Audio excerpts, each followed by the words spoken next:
Welcome to Back Today. The Amazon, a planetary superorganism. To speak of the Amazon River is to speak of the beating heart of a living, breathing continent. It is not a river in the conventional sense, but a fluvial superorganism, a colossal, dynamic, and pulsating system of fresh water, life, and climate that is fundamentally intertwined with the health of our planet. This is its story, in maximum detail. The colossal frame, dimensions of a titan. The statistics of the Amazon are so vast they defy easy comprehension. They are not mere numbers, they are the measurements of a geographic deity, the discharge. The planetary freshwater pump. The Amazon discharges an average of 209,000 cubic meters of water every second into the Atlantic Ocean. To visualize this, it is 12 to 16 times the volume of the Mississippi River. It is greater than the combined flow of the next 7 largest rivers in the world: Congo, Ganges, Yangtze, Orinoco, Rio de la Plata, Yenisei, and Nile. It pours 20% of all the fresh water that enters the world's oceans during the peak wet season. This flow can exceed 340,000 cubic meters per second, a torrent capable of filling the entire volume of Lake Superior, 12,100 cubic kilometers. In less than a year, the river's freshwater plume is so powerful that it pushes hundreds of kilometers out into the Atlantic, altering the ocean's salinity, color, and ecology. The Sweet Sea, Mar Dulce, was what early explorers called the brownish, drinkable water far from shore, the drainage basin. The continent-sized catchment. The Amazon basin encompasses approximately 7.05 million square kilometers, 2.72 million square miles. This is roughly the size of continental Australia, covering about 40% of the South American continent, spanning 9 sovereign political entities: Brazil, with the lion's share, Peru, Bolivia, Colombia, Ecuador, Venezuela, Guyana, Suriname, and French Guiana. The length. The endless debate. The title of world's longest river is a hotly contested title between the Amazon and the Nile. The challenge lies in defining the source, traditional source. The snow-fed Apacata Creek on Nevado Mismi in the Peruvian Andes, modern contender. Longer. The headwaters of the Mantaro River and the Cordillera Rumi Cruz, Peru. Using this source, scientific expeditions in the 2000s measured the Amazon's length at approximately 6,992 kilometers, 4,345 miles, potentially edging out the Nile. The journey from this high-altitude trickle to the Atlantic is one of the most epic topographic transects on Earth. The width and depth. A river sea width. In the upper reaches, it is a few kilometers wide. By the time it reaches the lower basin, it becomes an inland sea. During the dry season, it can be 10 to 15 kilometers wide. In the wet season, it expands to over 48 kilometers, 30 miles, inundating the vast floodplain and making the opposite shore a hazy line on the horizon. Depth. It averages 20 to 50 meters deep for most of its course. However, in its deepest channels, it can plunge to over 100 meters, 330 feet, deeper than the height of the Statue of Liberty from Torch to Base Point 2. The anatomy of the system. A journey in 3 acts. The Amazon's journey is a dramatic transformation from a violent mountain torrent to a serene, continent-dominating force. Act 1. The Andean Forge, the Upper Amazon. Here, the river is born as a cold, fast, oxygen-rich torrent, carving deep canyons in the Andes. It flows under a series of names as it gains strength: the Apurimac, the Great Speaker, the Een, Warrior, the Tambo, and finally the Ucayali. This is the whitewater origin, where the river grinds the Andes Mountains into the fertile sediment that will feed the entire basin. Act 2. The confluence of giants, the Solimões. As it enters the lowlands of Brazil, the river is known as the Solimões. This is the archetypal Amazon, a massive, muddy, tan-colored, whitewater river, often several kilometers wide, flowing with immense power. The sediment it carries is the lifeblood of the Várzea, floodplain, forests, the meeting of the waters, Encontro das Aguas near the city of Manaus. The Amazon's most famous hydrological phenomenon occurs. The Solimões, warm, fast, sediment-heavy, tan-colored, meets the Rio Negro, slower, warmer, acidic, and blackened by dissolved organic matter from decaying plants. Due to profound differences in density, temperature, and velocity, the two rivers flow side by side for over 10 kilometers without mixing, a stark, swirling black and tan boundary visible from space. Act 3. The Continental Emissary, the Lower Amazon and Estuary.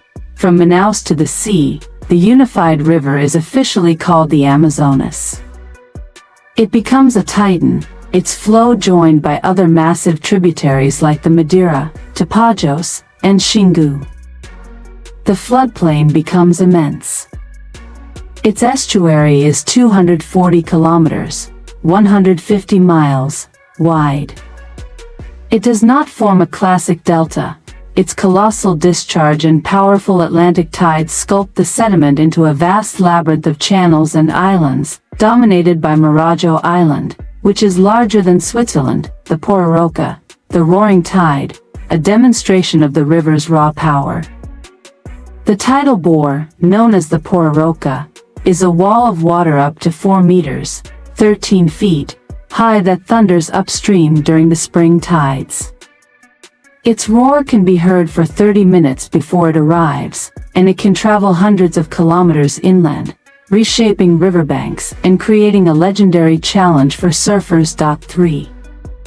The living pulse. Hydrology and ecology. The Amazon is not a static body of water.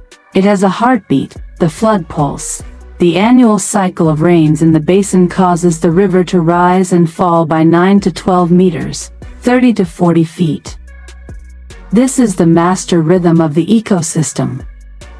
The flood pulse connects the river to the forest, fertilizing the Várzea with nutrient-rich sediment, triggers the mass spawning of fish, which swim into the flooded forest to feed and reproduce. Is the fundamental process that drives the Amazon's unparalleled productivity. The three waters. The Amazon's tributaries are categorized by their distinct geochemical properties: whitewater, e.g., Solimões; Madeira, rich in suspended sediments and nutrients, neutral pH. The agricultural backbone of the river, Blackwater, e.g., Rio Negro, Rio Teff, tea-stained by tannins, nutrient-poor, acidic. The waters are strikingly transparent but support a highly specialized fauna. Clearwater, e.g., Rio Tapajós, Rio Xingu, flowing from ancient geological shields. These rivers are greenish-blue, transparent, and have moderate nutrient levels. 4. The cradle of life. Biodiversity beyond imagination. The Amazon rainforest, sustained by the river's pulse, is the most species-rich terrestrial environment on Earth. It is a library of life, most of which has not yet been read. Flora. The Green Cathedral, an estimated 390 billion individual trees. 16,000 species of trees, more than are native to all of North America and Europe combined. In a single hectare, 2.5 acres, one can find over 500 tree species. Fauna. An evolutionary marblefish. Over 3,000 described species, with estimates of up to 5,000 total. This includes the Arapaima.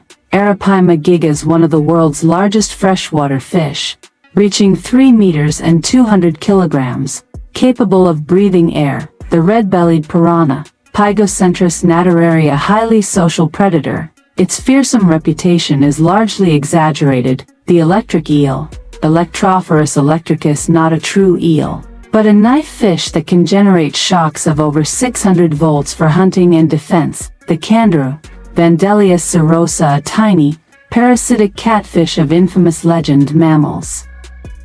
over 430 species. The jaguar, the apex predator, the enigmatic pink river dolphin, boto, the giant otter, the sedentary Amazonian manatee, and the ubiquitous capybara, birds. 300+ species.